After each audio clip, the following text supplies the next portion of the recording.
As you know, Roe v. Wade is an abortion law that was out 50 years ago. It gave us the right to make decisions about terminating pregnancy. The most important thing is to realize pregnancy itself is a very private and a very personal moment. No one should decide the outcome of that except you and your provider. And when you get politicians, special interest groups, religious groups involved, and it becomes dangerous because we lose the opportunity to have a treatment that is a medical treatment. Just an example, I've in my career taken care of patients who should not have gotten pregnant. They're medically not healthy, but things happen.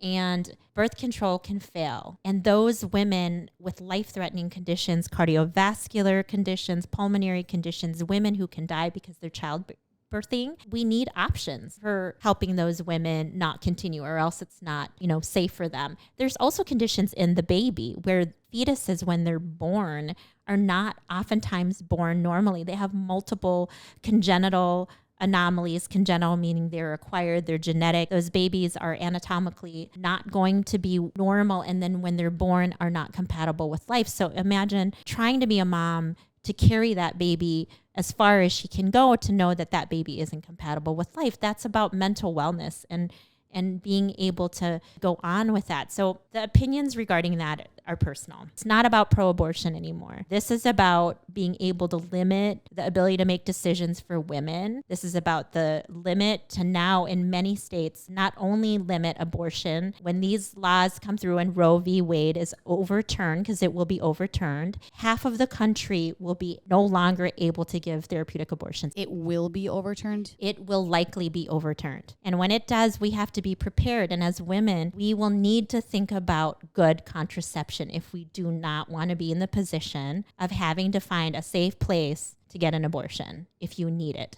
for your well-being or for your baby's well-being. And it's not just about abortions. We won't have the right to have contraception. So there are some laws that are now not wanting IUDs. For patients, they are not wanting Plan B. Several are putting in laws in place to try to put that ahead. So it's a lot more than not having an abortion. There's a million reasons why I feel sick right now. Very personally, I know of people who have needed this, care. Mm-hmm. But what makes me even more grossed out too is that if you have a situation, whether it be controlled or uncontrolled, sadly, and you can't go just ease your mind with a pill like after the fact, like Plan B is what I'm speaking to, It makes me feel sick because there's people who need it because maybe they were a little bit reckless, a little careless. It happens there, or maybe they're younger and they don't know any better, or maybe there's a situation that we don't know or want to even know about, right? Right.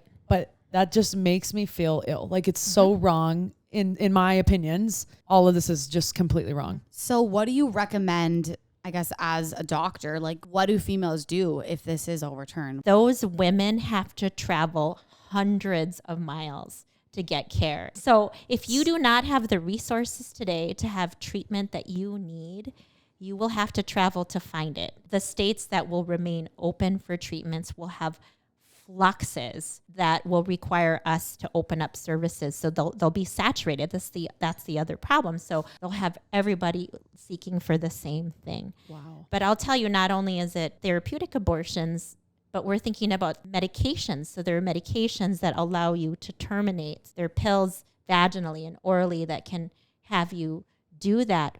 But those medications will be very difficult to find. And also managing that type of self-therapy at home, it can be dangerous. And if I were a doctor and say in Texas, prescribing 2 drugs, I would be persecuted.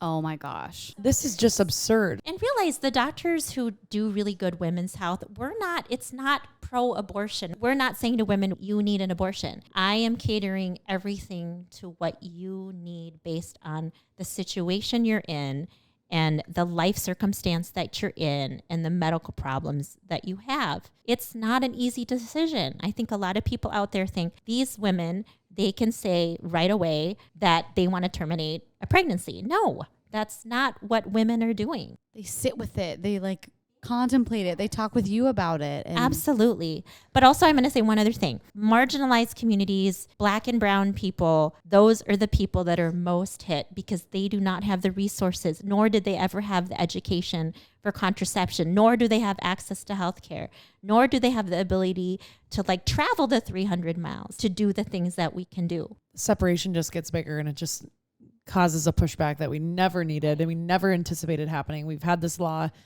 for 50 years and now it's being overturned. We are literally living Handmaid's Tale.